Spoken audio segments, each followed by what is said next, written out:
എല്ലാവരെയും മക്കളെ തൊട്ട് കാക്കട്ടെ. ഒരൊറ്റ നിമിഷങ്ങൾ കൊണ്ടാണ് ആ ഒരു അപകടം സംഭവിച്ചത്. കണ്ടില്ലേ നിങ്ങള്? എന്തായാലും ഇത്രയും മനുഷ്യന്റെ സ്ഥിതിയുള്ളൂ. ഏതൊരു വ്യക്തിക്കാണെങ്കിലും ഇത്രയൊക്കെ തന്നെ ഉള്ളൂ. നമുക്ക് മരണത്തിനെ സംബന്ധിച്ചിട്ട് നമുക്ക് ഇനി ഒരു OTP ഒന്നും വരാനില്ല. നമ്മൾ ജനിച്ചപ്പോൾ തന്നെ നമുക്ക് OTP വന്നു കഴിഞ്ഞ്. ആ ബോധമൊന്നും ആർക്കും ഇല്ല. എന്തായാലും പടച്ചോനെ അപകടങ്ങളെ തൊട്ട് കാക്കട്ടെ.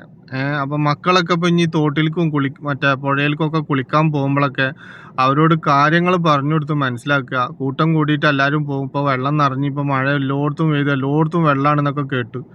അപ്പം എന്തായാലും മക്കൾക്ക് നല്ലപോലെ പറഞ്ഞ് ഉപദേശിക്കുക. അല്ലാതെ അവരോട് ദേഷ്യപ്പെട്ടിട്ടുണ്ടെങ്കിൽ അവർക്ക് എന്താ പറയുക, അത് ചെയ്യാനുള്ള ഒരു ഇതേ തോന്നുള്ളൂ. അവരോട് നല്ല നല്ല രീതിയിൽ കാര്യങ്ങൾ പറഞ്ഞു കൊടുത്ത് മനസ്സിലാക്കുമ്പോൾ ഏതൊരു മക്കളാണെന്നുണ്ടെങ്കിലും അവരത് ഉൾക്കൊള്ളും.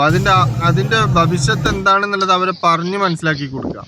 അല്ലാതെ അവരൊരു ചൂടായിട്ടും അവരായിട്ട് ഇത് എന്താ പറയുക ഒരു ഇതാക്കിയിട്ട് കാണിച്ചിട്ടുണ്ടെങ്കിൽ അവർക്ക് അത് ചെയ്യാൻ ഏതൊരു വ്യക്തിക്കാണെങ്കിലും അപ്പം അത് എന്തുകൊണ്ട് എനിക്ക് ചെയ്തുകൂടാന്നേ അവർ ചിന്തിക്കുള്ളൂ. അപ്പം എന്തായാലും നല്ല സ്വഭാവത്തിൽ മക്കളോട് പറഞ്ഞു കൊടുത്ത് മനസ്സിലാക്കുക. ആരെ മക്കളാണെന്നുണ്ടെങ്കിലും നമുക്ക് എല്ലാവരും മക്കളും ഒരേപോലെയാണ്. അപ്പോൾ ആർക്കും ഒന്നും സംഭവിക്കാതിരിക്കട്ടെ. അപ്പോൾ ഈ വീഡിയോ കണ്ടപ്പോൾ വല്ലാത്തൊരു വിഷമം തോന്നി. ഒരൊറ്റ നിമിഷങ്ങൾ കൊണ്ടാണ് ആ കുഞ്ഞിൻ്റെ അവസ്ഥ. കണ്ടില്ലേ നിങ്ങൾ? എന്തായാലും എല്ലാവരുടെ മക്കളെയും തൊട്ട് കാക്കട്ടെ. അപ്പോൾ ആ ഒരു വീഡിയോ കണ്ടപ്പോൾ അങ്ങനെ ഒരു എന്താ പറയുക ഒരു വിഷമം തോന്നി. അപ്പോൾ അങ്ങനെ ഒരു വീഡിയോ ചെയ്തതാണ്.